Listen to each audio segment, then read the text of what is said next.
Hello. Look at this blue lady suddenly on my channel. Um, I'm back because I want to announce that I'll be doing another mini series associated with my channel, and it's going to be called Exhibit J versus True Perceiver. And this is because it's been on my mind lately. There are a few themes that have been on my mind the last week a whole lot, and several episodes are going to spin out of that. But one is how much it is the case that it really is such an art to do an informal kind of typing assessment of oneself, or if asked by another to assist in one, help somebody else figure out what their preferences are and what their cognitive functions are. And it seems to me that there are just so many factors that should go into that, and that an objectivist consideration of certain things in the environment can be helpful. I really do believe that they can. I also believe that that Jung's cognitive functions, that his typology theory, which is the entire foundation of the Myers-Briggs temperament indicator system, that is essential if one wants a deep, very, very much deeper understanding of what all the implications are for the different types, and how certain descriptors within these different 16 types in the MBTI system, how they came to be, and what kind of patterns of cognition are behind them.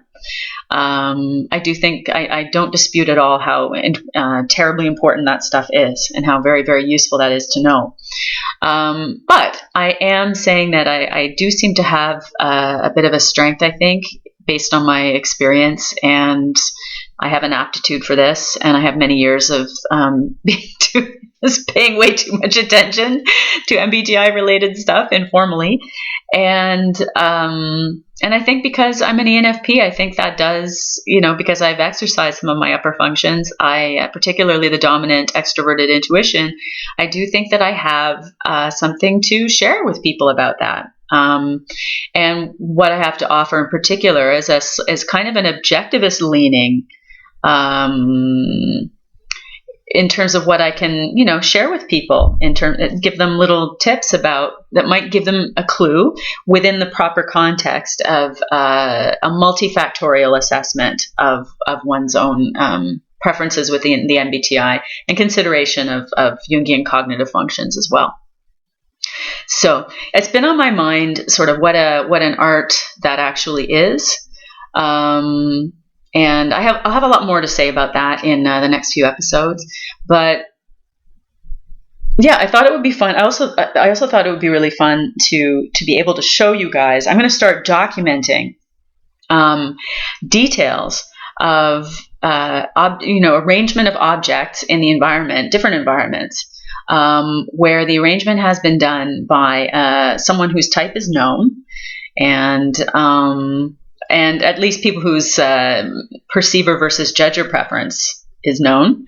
And I'm going to get the permission of those people, and I'm going to document their little environments and their little setups. And then I'm going to actually walk you through it. I'm going to show you what I see. And I think that's going to be a total riot. I think that's going to be really, really great, because I'm sure some people will think it's totally invalid and ridiculous, and that's fine, and that'll be interesting for discussion. And I think other people, I think it will be very educational for a lot of other people who are kind of operating in a vacuum, objectively speaking, and who are just dealing with pure abstraction, which I think, frankly, is not a good idea. I mean, again, unless you want to do that, but I see some pretty severe limits to this purist stance on just look at the cognitive functions, don't ever look at anything else, and I will get into that in another video. So Exhibit J, True Perceiver, and the whole last week since I did that video, ways to tell difference between judging and perceiving preferences. I have come in contact. What's made me think more again about what an art that kind of assessment really is I was in the home of homes of different friends, and I was noticing things in the environment and noticing things they were doing, and I thought, and also having conversations with some people that I only get to see every once in a while, but that I really like, and about whom I've been wondering. And, just to show you like how not foolproof any one method is, especially if it's not done in an in-depth, really consultative kind of way, in-depth consultation with someone who's being typed. How you could be totally wrong. I'm thinking of this one person I was talking to last night who I've been wondering about for years, and he's the husband of a friend, and I'm absolutely stumped. Every time we get together and we talk, I come away with a whole other impression. I also think of someone who recently in my retinue who kind of revealed herself to be an INFJ. And I mean, I'm just getting to know her much better now, but she's someone who has been a fond acquaintance of mine, a real person of interest who I've seen on many occasions over the last few years. And I have been completely stumped about her I'd narrowed it down very quickly to her, to her probably identifying with one of the introverted, the INs, the introverted intuitives, but I could not for the life of me figure out which one. So that really goes to show you, again, I like to think I'm pretty good at this, and I've had a lot of informal practice with this and a lot of really positive feedback from scores and scores of people as to my accuracy rate with this, but even I get completely stumped sometimes. And again, I just think the more information gathered and considered, sometimes the better. And I also have noticed in visiting some friends this week, just how it could be really, if you've never done this kind of thing before and you've only been operating in the abstract completely, like just purely on the theory, and you haven't actually had the opportunity to really kind of practice your typing skills with real people.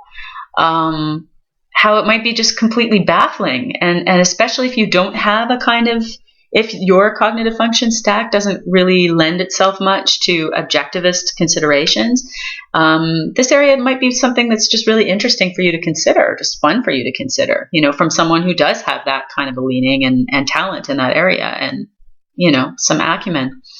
But yeah, I was thinking, like I was visiting an ENFJ friend recently, and I spent a whole 24 hours with her over in her home, and I was looking, noticing the environment the whole time, among other things. And I was thinking about how, she absolutely is an ENFJ, and she's done she's a psych undergrad. She's going in to do a PhD in that. She's had the official indicator, the inventory done, her assessment. She's definitely an ENFJ, and I don't have no dispute or doubt about that whatsoever, having known her for the better part of 20 years.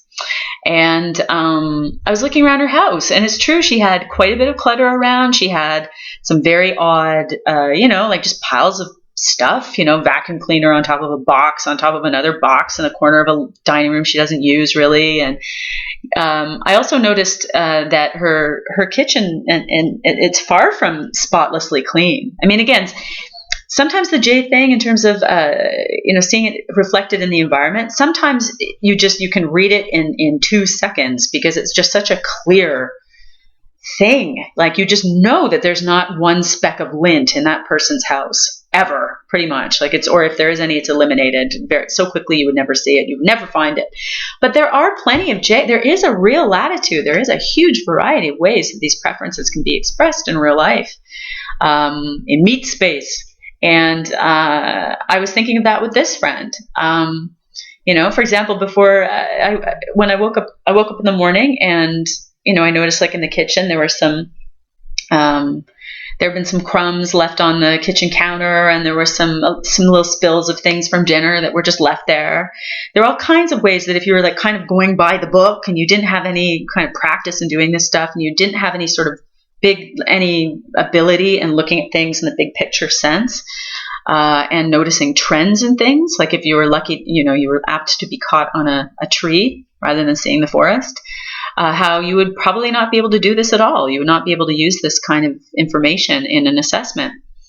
You'd be totally if you're looking for some hard and fast rules about how to assess in this way, you would never be able to assess my friend correctly, because you'd be all caught up on these contraindications, which aren't really, all things considered, really meant to be contraindications to her judge or preference.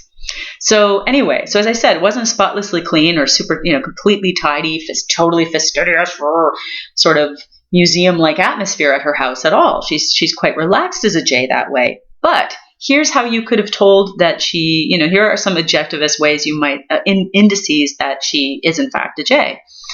So although she wasn't insisting on, cleaning the kitchen top to bottom right after we'd had supper, or even, that night, it was the case though that I saw her observing a bunch of routines, like, we stayed up really late. We're having wonderful conversation late into the night, as we always do, pretty much when we get together at that time of day.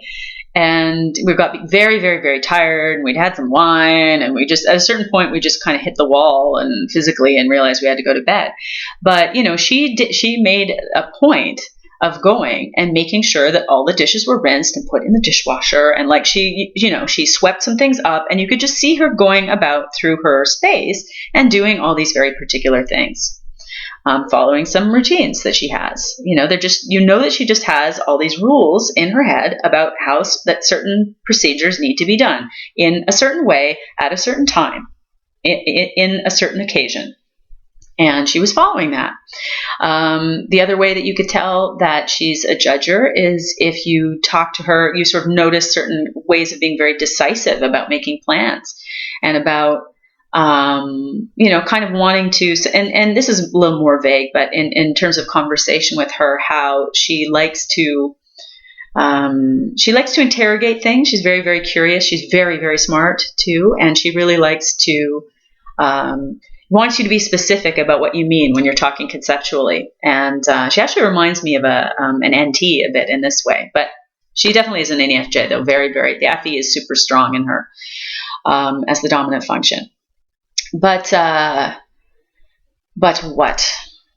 Yeah, you can see that she's very planful, and she's very kind of achievement oriented. She's very, she knows what she's doing day to day. She has an eye on her top priorities, and she uses a lot of tools to hone in on those and to execute her plans that she makes quite often. So she would be someone that you would not be able to type properly if you were just looking at the environment at all, but you would see certain hints if you looked at the processes within the environment, and you would also see some hints as to her judger's preference in talking to her about how she organizes her life, first in her mind and then in execution as well.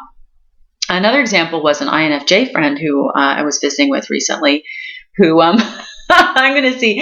I asked her if I could document this part of her house, because it was, it just blew my mind. It was just, anyway, it's just part of my love and enthusiasm for her. It's one of my INFJs.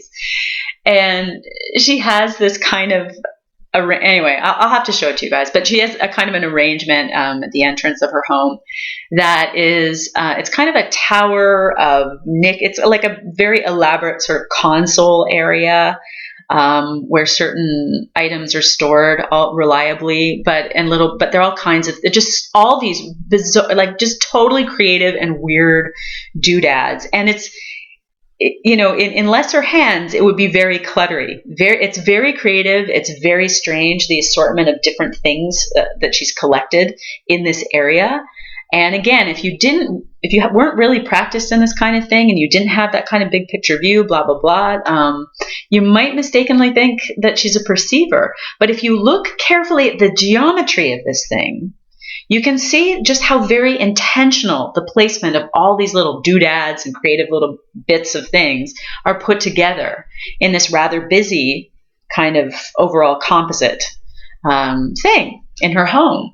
But you can really see it in the arrangement and the distances between the things, that it's a very intentional composite of rustical and interesting and strange little objects. And that really is what is at the core of what the differences are between the people who have the judging preference and those who have the perceiving preference within this scheme. Is with the judgers, there's just a greater overall intentionality behind the placement of things and the arrangement of things and the scheduling of things.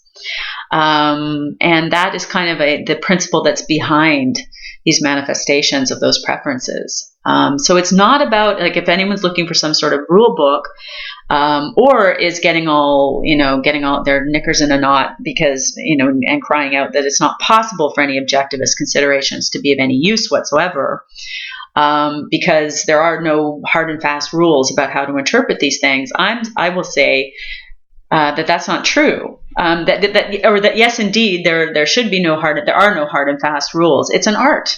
It's an art, really, and there are many different things that go into being able to, use this kind of data in any kind of useful way rather than a misleading way. But they are indications of things. Anyway, I think I'll stop there, but there'll be definitely more about this coming up. And it'll be really, it's been great to get the comments and the feedback and the anecdotes and the biographical detail from you guys about what you thought of the last one, about the judgers versus perceivers ways of doing things and seeing things. And I really look forward to exploring a lot more of that with you. So till the next time, take care. Thank you.